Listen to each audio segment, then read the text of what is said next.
Subscribe now and press the bell icon. Never miss an update. Hi students, अस्सलाम वालेकुम। आज का हमारा टॉपिक है urinary system in human. So let's start our topic.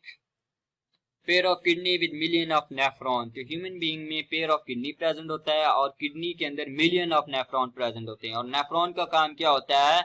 Nephron जो है ये फंक्शनल यूनिट है किडनी का, क्योंकि इसने ही सारा काम करना होता है। इसने हमारे ब्लड से वेस्ट मटेरियल जो नाइट्रोजिनियस वेस्ट है या टॉक्सिक सब्सटेंस है उसको एलिमिनेट करता है हमारे ब्लड से, हमारे ब्लड को वॉश करता है। तो इसलिए बेसिक जो फंक्शन है वो नेफ्रॉन ही परफॉर्म करता है, इसलिए इसको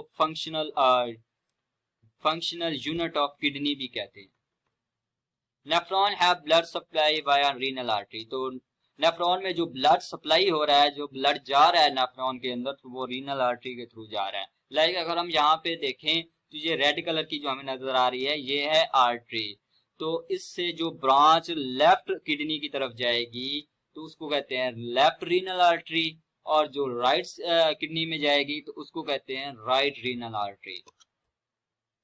leave blood through renal vein. तो नेफ्रॉन से या किडनी से ब्लड जो लीव करता है तो वो रीनल वेन से करता है। अगर वो लेफ्ट किडनी में है तो उसको कहते हैं लेफ्ट रीनल वेन, और अगर वो राइट किडनी में है तो उसको कहते हैं राइट रीनल वेन। ये जो हमें ब्लू कलर में नजर आ रही है ये वेन है, तो इसकी जो ब्रांचेज है वो किडनी से आ रही हैं। ये लेफ्ट वेन होगी और ये राइट वेन होगी। Function of kidney is associated with blood in clearing waste. तो किडनी का जो फंक्शन है वो ब्लड से रिलेट है, क्योंकि किडनी ने ब्लड को वॉश करना है। इसके अंदर जो भी वेस्ट मटेरियल है उसको वॉश करना होता है और उसको इलिमिनेट करना होता है ब्लड से। तो इसलिए किडनी का फंक्शन एसोसिएट करता है ब्लड के साथ। Weight of kidney is less than 1% of total body weight. तो अगर हम इसके वेट की बात करें तो हमारी बॉडी का जो वेट है उसके 1% से भी कम वेट जो है वो किडनी का है। Kidney receive 20% blood with each cardiac beat. तो अगर ये हमारा जो हार्ट है वो बीट कर रहा है तो एक बीट के अंदर जितना वो ब्लड हमारी बॉडी को सप्लाई करेगा उसका 20% ब्लड जो है वो किडनी रिसीव करेगा। After filtration urine is collected in pelvis. तो जब यूरिन बन जाता है, फिल्ट्रेशन हो जाती है, यूरिन बन जाता है, तो वो किडनी में स्टोर होता है एक जगह में, उस जगह का नाम है पेल्विस। तो वो हम नेक्स्ट स्लाइड में देखते हैं वो पेल्विस क्या चीज है। Urine leave the kidney through ureter. जब यूरिन बन जाएगा पेल्विस के अंदर स्टोर हो जाएगा तो वो किडनी से आप उसने लीव करना है, उसको रिमूव करना है, तो वो किस ट्यूब्यूल के थ्रू होगा? वो यूरेटर के थ्रू होगा। तो हर किडनी से एक यूरेटर निकलेगी और वो जाएगी ब्लैडर की तरफ। Both ureter open in the urinary bladder through urethral orifice. तो अगर हम यहाँ पे देखें तो ये येलो कलर की जो हमें नजर आ रही है ये है यूरेटर, जो लेफ्ट किडनी और राइट किडनी से आ रही है और ब्लैडर में ओपन हो रही है। जो इनकी ओपनिंग होगी उसको कहते हैं यूरेट्रल ऑरिफिस।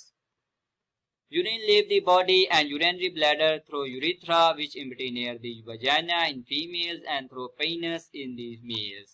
तो अगर हम बात करें कि अब यूरिन यहाँ पे स्टोर है, अब उसको बॉडी से रिमूव करना है तो किस ट्यूब्यूल से किया जाएगा? यूरिथ्रा से। अगर वो फीमेल में ओपन हो रहा है तो वो वजाइना के करीब ओपन होगा, और अगर मेल में है तो फिर वो पेनिस में जो ओपन होगा। हम बात कर रहे थे पेल्विस की, जहां पे यूरिन स्टोर होता है। तो हमें ये जो ब्लू कलर की नजर आ रही है ये है रीनल वेन। तो इसके नीचे अगर हम देखें ये जो स्ट्रक्चर है ये वाली, तो ये जो रेड कलर की है ये रीनल आर्टरी है, और ये जो ब्लू कलर की है ये रीनल वेन है, और ये जो है ये है यूरेटर। तो यूरेटर जहां से ओपन हो रही है, ये जो जगह हमें इसके नीचे नजर आ रही है इन वेन्स के, तो यहाँ पे यूरिन स्टोर होता है और इस जगह को कहते हैं pelvis. Functional unit in the kidney. तो नेफ्रॉन क्या है? वो फंक्शनल यूनिट है किडनी का। Kidney have two region, outer is the cortex and inner is the medulla. तो अगर हम यहाँ पे किडनी की स्ट्रक्चर को देखें तो इसकी जो आउटर पार्ट होगा, जो आउटर रीजन होगा उसको कहते हैं रीनल कॉर्टेक्स, और जो इनर रीजन होगा ये वाला तो इसको कहते हैं renal medulla. Nephron present in cortex called cortical nephron, and those present in the border of cortex and medulla with their tubular system looping in inner medulla is called juxtamedullary nephron. तो अगर ये जो nephron अगर cortex में present है तो उसको कहते हैं कॉर्टिकल नेफ्रॉन, और अगर कोई नेफ्रॉन जो है वो प्रेजेंट है कॉर्टेक्स और मेडुला के बॉर्डर में, ये जो बॉर्डर है तो इसमें आधा जो है वो मेडुला में होगा और आधा कॉर्टेक्स में, तो ऐसे नेफ्रॉन को कहते हैं जक्स्टामेडुलरी नेफ्रॉन। और इसका काम क्या है? इसका काम है is responsible for the production of concentrated urine. जो कंसंट्रेटेड यूरिन है वो प्रोड्यूस करता है जक्स्टामेडुलरी नेफ्रॉन। यानी हम ये कह सकते हैं कि ड्राई कंडीशन में जहां पे वाटर की अवेलेबिलिटी कम है किसी एनिमल को, ह्यूमन बीइंग को, तो फिर क्या होगा, तो बॉडी के लिए वाटर को अब कंजर्व करना है बॉडी ने, तो इसके लिए जक्स्टामेडुलरी क्या करेगा, जक्स्टामेडुलरी नेफ्रॉन करेगा कि जो यूरिन प्रोड्यूस होगा वो कंसंट्रेटेड यूरिन प्रोड्यूस करेगा। In each nephron inner end form cup shape Bowman capsule and around a ball of capillaries called glomerulus. तो अगर हम नेफ्रॉन की बात करें तो एक वो स्ट्रक्चर बनाता है कप शेप स्ट्रक्चर, उसको कहते हैं बोनमैन कैप्सूल, और वो कैपिलरीज के नेटवर्क के अराउंड बनाएगा। ये है कैपिलरीज का नेटवर्क, इसके अराउंड वो बोनमैन कैप्सूल कप शेप स्ट्रक्चर बनाएगा। तो इस कैपिलरीज के नेटवर्क को कहते हैं glomerulus. Glomerulus circulate blood through capsule as it arrive through afferent arterioles and leave by efferent arterioles। तो अगर हम यहाँ देखें तो ये है बोनमैन कैप्सूल और ये है ग्लोमेरुलस। तो जो ब्लड इंटर हो रहा है ग्लोमेरुलस में किस वेन के थ्रू, तो उस आर्टरी के थ्रू, उसको कहते हैं एफरेंट आर्टरियोल, क्योंकि वो इसके अंदर इंटर कर रही है ब्लड। तो जब यहां से ब्लड निकलेगा किस आर्टरी के थ्रू, उसको कहते हैं efferent arterioles. Blood vessel again divided into capillaries network the peritubular capillaries. तो अब जो ये एफरेंट आर्टरी अब यहाँ से निकल गई, तो यहाँ पे आगे जाके वो डिफरेंट ब्रांचेस में जो है ना वो डिवाइड हो जाएगी, डिफरेंट ब्रांचेस में डिवाइड हो जाएगी और इसको सराउंड कर लेगी नेफ्रॉन को। यहाँ पे स्ट्रक्चर में नहीं दिखा सकते हम, लेकिन यहाँ पे जो है ना इसको सराउंड कर लेगी। तो उस कैपिलरीज को कहते हैं peritubular capillaries. Bowman capsule continues as extensively convoluted proximal tubule। अब यहाँ पे आ जाएं, तो जब बोमैन कैप्सूल से जो ट्यूब्यूल निकलेगी तो उसकी जो फर्स्ट टर्न होगी उसको कहते हैं, ये जो टर्न होगी इसको कहते हैं प्रोक्सिमल पार्ट ऑफ ट्यूब्यूल। तो ये है प्रोक्सिमल पार्ट। नेक्स्ट अगर वो इस तरह डिवाइड होती जाएगी और जब वो नीचे की तरफ जाएगी तो इसको कहते हैं लूप ऑफ हेनले। इसको कहते हैं लूप ऑफ, जो यू शेप है इसको कहते हैं loop of Henle. And distal tubule, और डिस्टल ट्यूब्यूल ये होगी कि ये जो ट्यूब्यूल जा रही है और जब इसका एंड वाला टर्न होगा उसको कहते हैं डिस्टल ट्यूब्यूल, और वो ओपन होगी कलेक्टिंग डक्ट में। तो ये है collecting duct. Collecting duct open into pelvis. तो ये कलेक्टिंग डक्ट कहाँ जाके ओपन होगी?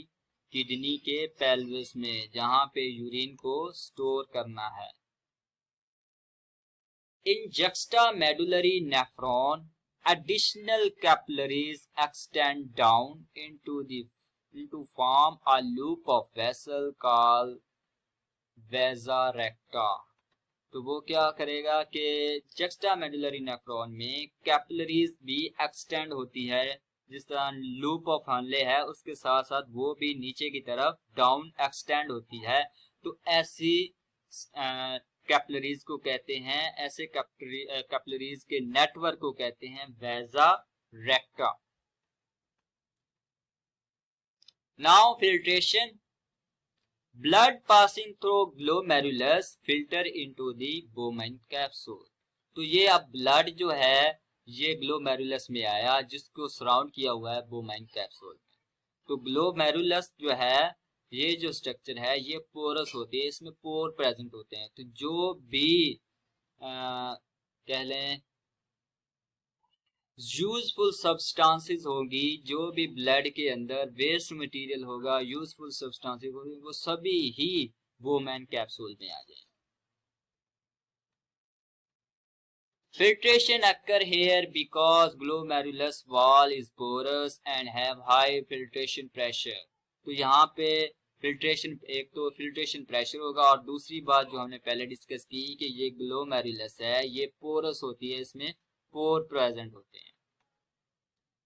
Filtrate appearing in the Bowman capsule is called glomerulus filtrate। तो जब जो भी यूजफुल सब्सटेंसेस हैं जो भी ब्लड के अंदर प्रेजेंट थी, ब्लड के अलावा ब्लड नहीं इस बोमेन कैप्सूल में आएगा, जो अदर सब्सटेंसेस थी ब्लड के अंदर वो बोमेन कैप्सूल में आ जाएगी और उस सब्सटेंसेस को कह रहे हैं बोमेन glomerulus filtrate. And contain useful substances, क्या क्या होंगी उसमें, glucose, amino acid and salt. तो ये ब्लड में प्रेजेंट थी, अब वो पोर के थ्रू इस बोमेन कैप्सूल में आ गई और यहाँ पे स्टोर होगी और उसको कह रहे हैं ग्लोमेरुलस फिल्ट्रेट, क्योंकि ग्लोमेरुलस ने उसको फिल्टर किया है तो इसलिए इसका नाम ग्लोमेरुलस फिल्ट्रेट रखा गया है। Next is reabsorption. All useful substances in glomerulus filtrate are reabsorbed in the proximal tubule। अब यहाँ पे ग्लोमेरुलस फिल्ट्रेट था वो यहाँ पे कलेक्ट हो गया, अब उसने नीचे की तरफ इस ट्यूब्यूल में मूव करना है। तो जब वो प्रोक्सिमल पार्ट पे आएगा तो यहाँ पे जो यूजफुल सब्सटेंसेस हैं like amino acid, water, salt, जो भी चीजें विटामिन, तो वो यहाँ पे रीअब्सॉर्ब होकर इस जो इसके अराउंड कैपिलरीज होगी उसके अंदर चला जाएगा।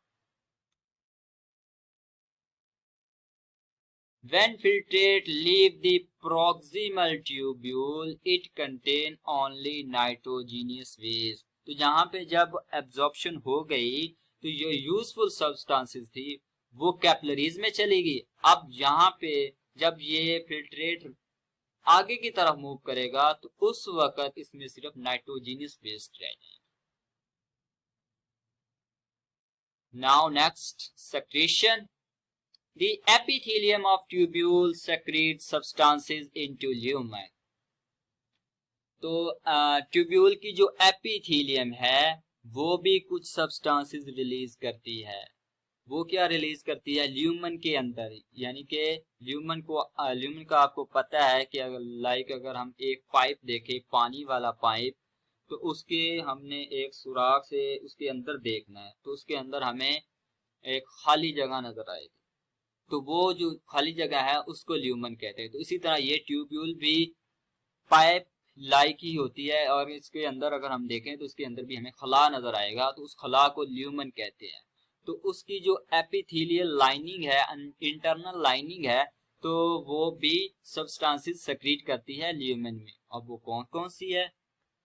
This secretion is very selective and mainly of hydrogen ion to balance pH level of filtrate passing through the tubules।